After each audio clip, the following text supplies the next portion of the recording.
So, what is a golden pack in Magic the Gathering Arena?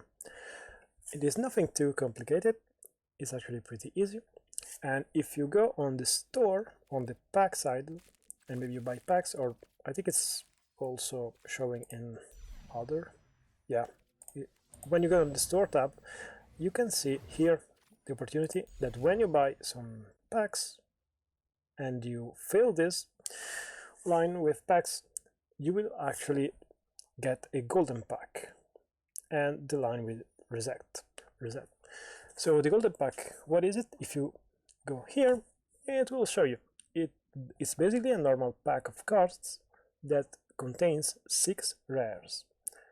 And of course, you can also find mythics in there, but generally it's 6 golden cards. It's just a nice reward for people who open a bit of packs. And that is it. That is everything for this video. I hope you liked it. Leave a comment below, subscribe, and see you next time.